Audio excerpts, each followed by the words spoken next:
sunshine. He's the one who puts the moon in the sky. He's the one who hung the stars one by one.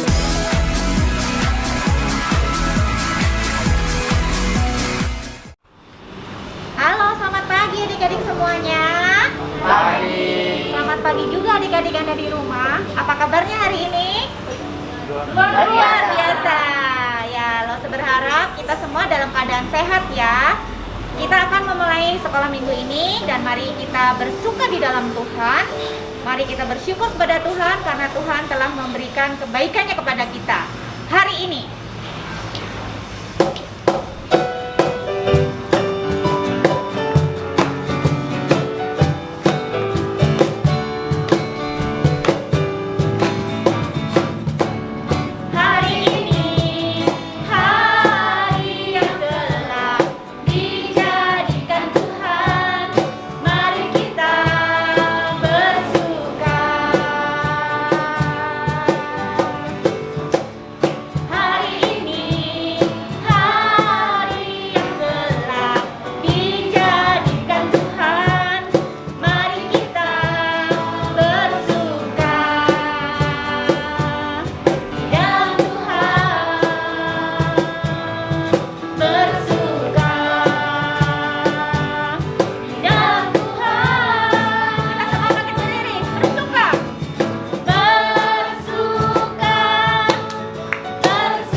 Bapa yang baik, Bapa yang kami kenal di dalam nama Tuhan kami Yesus Kristus, terima kasih ya Tuhan karena Tuhan begitu baik bagi kehidupan kami.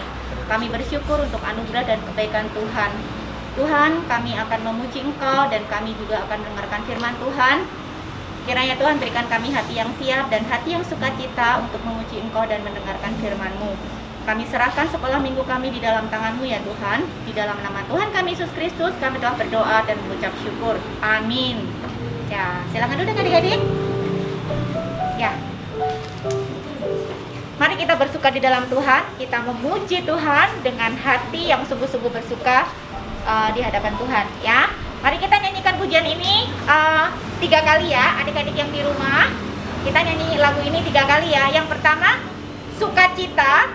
Kata sukacita kita nyanyikan biasa. Yang kedua, diputus-putus suku katanya. Jadi susu, kakak, cici, tata. Kemudian yang ketiga kita eja. Berarti S-U-K-A-C-I-T-A. Oke, musik. Adalah sukacita di hatiku.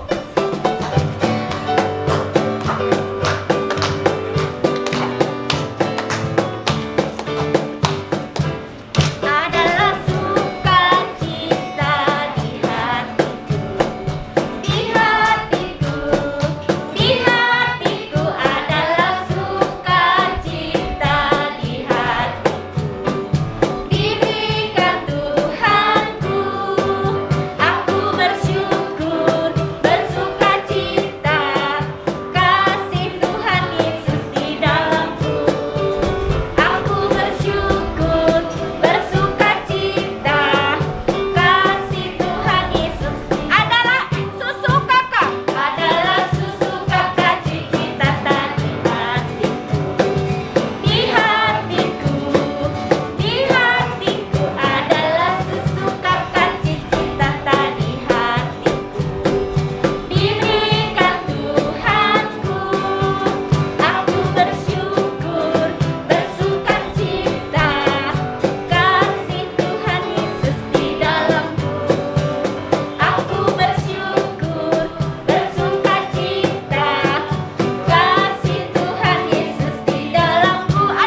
punya Tuhan yang dekat dengan kita.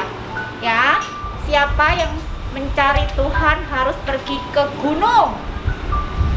Ya, kita mencari Tuhan nggak harus jauh-jauh ya, nggak harus menyeberangi lautan, karena Tuhan ada di dekat kita. Tuhan ada di dalam hati kita. Bagaimana kita mau berbicara dengan Tuhan? Melalui apa? Melalui doa-doa kita. Ya, oke. Bing bang bang, tak perlu aku bimbang, karena Tuhan Yesus dekat padaku. Yuk adik-adik yang di rumah dan adik-adik yang di sini, kita semua bangkit berdiri, kita pujikan pujian ini.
Tiba saatnya kita akan mendengarkan firman Tuhan.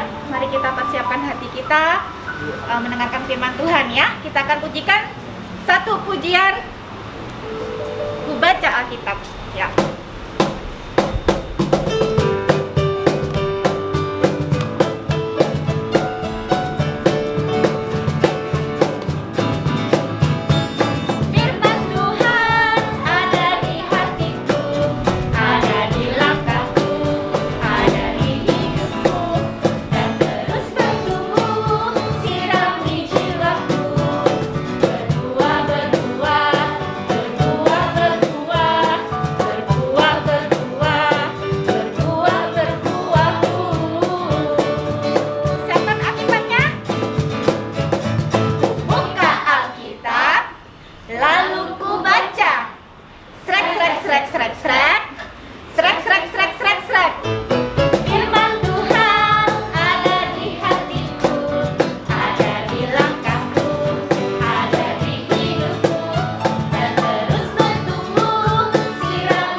saatnya kita akan mendengarkan firman Tuhan, dan firman Tuhan hari ini akan dibawakan oleh Lose Ricci. Halo, selamat pagi adik-adik semua. Kaget ya? Karena aku teriak kenceng ya, supaya nggak ngantuk ya. Kan masih pagi. Selamat pagi adik-adik. Gimana kabarnya? Puji Tuhan ya. Tahu ya kita di sini untuk apa ya? Dengerin firman Tuhan ya. Sebelum kita mulai, kita sama-sama berdoa yuk. Mari kita berdoa. Bapa kami yang ada di surga, kami sungguh mengucap syukur bila hari ini kami boleh kembali lagi berkumpul bersama untuk mendengarkan cerita firman Tuhan. Tuhan pimpin, Tuhan sertai supaya firman Tuhan hari ini boleh kami dengarkan dan boleh kami lakukan dalam kehidupan kami sehari-hari. Berkati hamba-Mu ya Tuhan, supaya boleh menyampaikan dengan baik. Terima kasih ya Bapa, hanya di dalam nama Tuhan Yesus Kristus kami berdoa. Amin. Oke. Hari ini kita baca firman Tuhan diambil dari Kejadian pasal yang ke-37 ayat yang pertama hingga ayat yang ke-11. Bagi adik-adik yang di rumah juga buka Alkitabnya ya.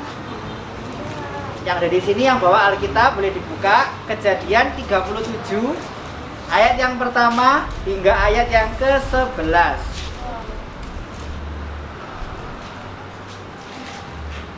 Sudah ketemu? Udah ya. Bahasa bacaan buat adik-adik semua ya. Adapun Yakub, ia diam di negeri penumpangan ayahnya, yakni di tanah Kanaan. Inilah riwayat keturunan Yakub. Yusuf tatkala berumur 17 tahun, jadi masih muda, biasa mengembalakan kambing domba bersama-sama dengan saudara-saudaranya, anak-anak Bilha dan Silpa, kedua istri ayahnya. Dan Yusuf menyampaikan kepada ayahnya kabar tentang kejahatan saudara-saudaranya. Israel lebih mengasihi Yusuf dari semua anaknya yang lain, sebab Yusuf itulah anaknya yang lahir pada masa tuanya, dan ia menyuruh membuat jubah yang maha indah bagi dia. Setelah dilihat oleh saudara-saudaranya bahwa ayahnya lebih mengasihi Yusuf dari semua saudaranya, maka bencilah mereka itu kepadanya dan tidak mau menyapanya dengan ramah. Pada suatu kali bermimpilah Yusuf. Lalu mimpinya itu diceritakannya kepada saudara-saudaranya. Sebab itulah mereka lebih benci lagi kepadanya. Karena katanya kepada mereka, coba dengarkan mimpi yang kumimpikan ini. Tampak kita sedang di ladang mengikat berkas-berkas gandum. Lalu bangkitlah berkasku dan tegak berdiri. Kemudian datanglah berkas-berkas kamu sekalian mengelilingi dan sujud menyembah kepada berkasku itu. Lalu saudara-saudaranya berkata kepadanya, apakah engkau ingin menjadi raja atas kami? Apakah engkau ingin berkuasa atas kami? Jadi makin bencilah mereka kepadanya karena mimpinya dan karena perkataannya itu. Lalu ia memimpikan pula mimpi yang lain yang diceritakannya kepada saudara-saudaranya. Katanya, aku bermimpi pula tampak matahari, bulan, dan 11 bintang sujud menyembah kepadaku.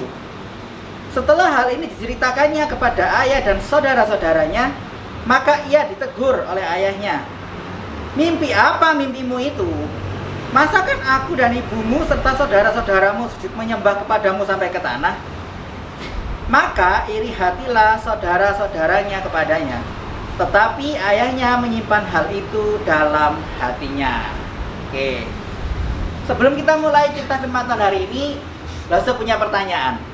Jawab ya. Ada semua yang di sini maupun yang di rumah. Apa yang kalian lihat? Apa? Ya, jawabannya kurang tepat. Karena yang Lose tanya bukan gambar apa, tapi apa yang kalian lihat. Seharusnya jawabannya apa? Tahu enggak? Kertas putih yang ada gambar lingkaran hitam. Ya, Lose nggak kaget sih. Pasti rata-rata kalau ditanya begini, pasti orang-orang rata-rata menjawab lingkaran. hitamnya. Beberapa dari kita, adik-adik semua itu pasti melupakan bahwa sebenarnya ini tuh ada kertasnya. Karena langsung kena ke gambarnya. Itu ya. Nggak salah, cuman kurang tepat aja, gitu ya. Lalu apa hubungannya gambar ini dengan cerita kita? Itulah yang biasa terjadi ketika kita tidak bisa melihat rencana Tuhan yang utuh di dalam hidup kita. Tadi adik-adik sudah dengar ya ceritanya tentang Yusuf ya. Nah, kalau adik-adik baca lagi ceritanya, waktu di awal-awal Yusuf menceritakan kejahatan-kejahatan saudaranya kepada papanya. Betul ya? Betul ya?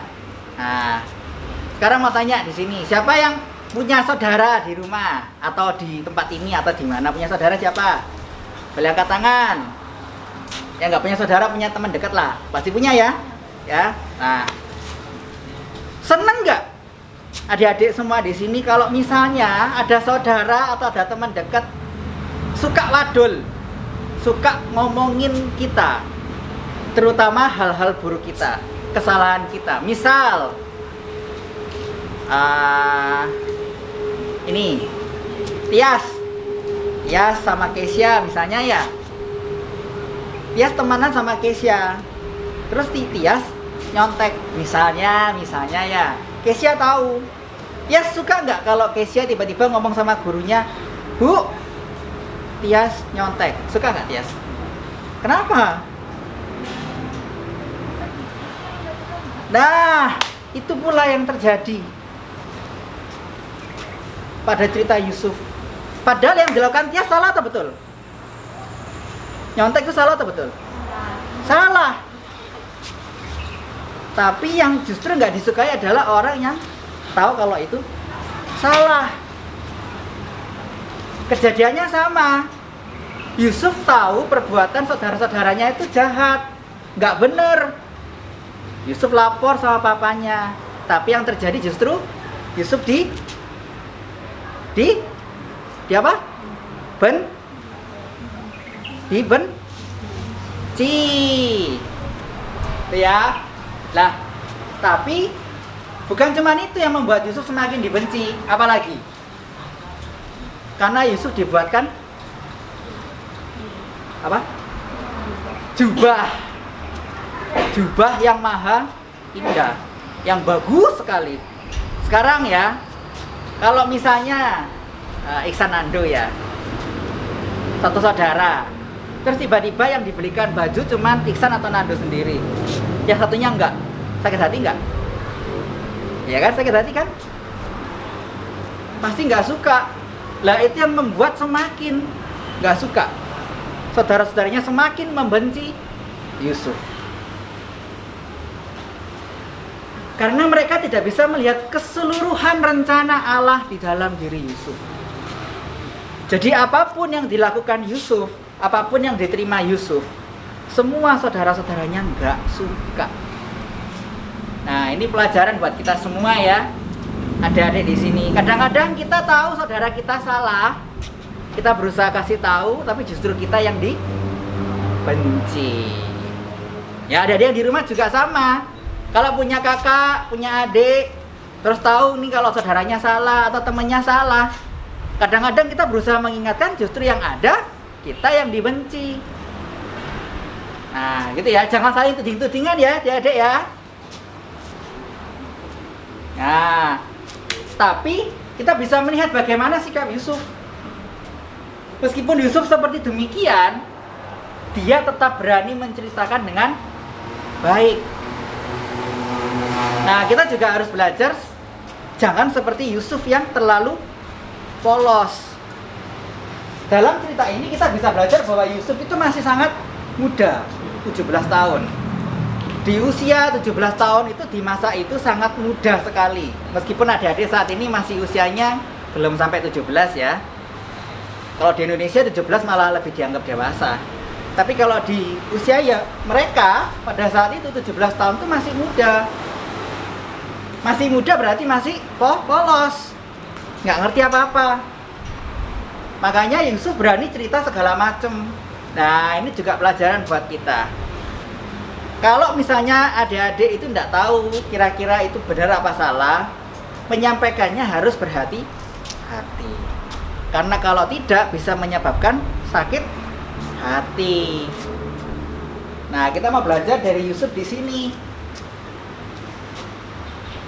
Bahkan perkataan Yusuf tambah membuat sakit hati bukan cuma saudaranya.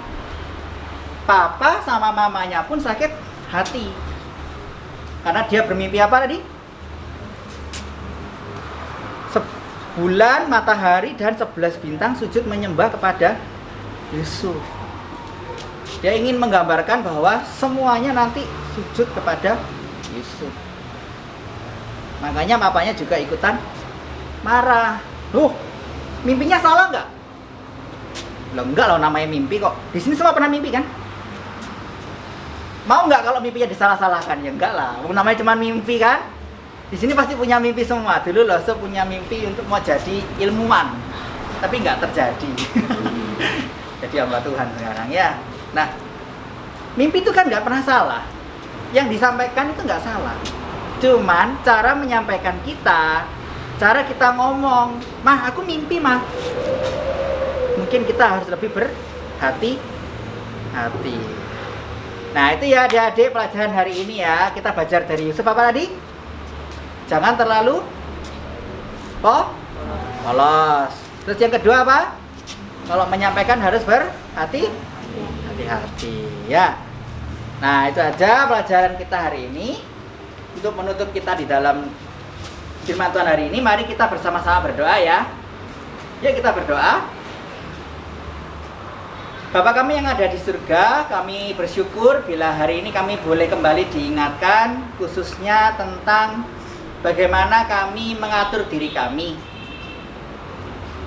Mungkin dari kami memiliki saudara, baik lebih besar maupun lebih kecil dari kami, dan kami terkadang kurang berhati-hati ketika kami berbicara, ketika kami menyampaikan pendapat kami, sehingga hal itu membuat saudara kami menjadi sakit hati. Berikan setiap kami hikmat ya Tuhan, supaya kami lebih berhati-hati ketika kami menyampaikan apa yang menjadi isi hati kami. Berdoa juga untuk setiap anak-anakmu tempat ini, supaya mereka semua yang mendengarkan firman Tuhan hari ini, baik yang ada di tempat ini maupun yang ada di rumah, mereka semua bisa belajar dari kesalahan Yusuf dan lebih berhati-hati ketika berbicara.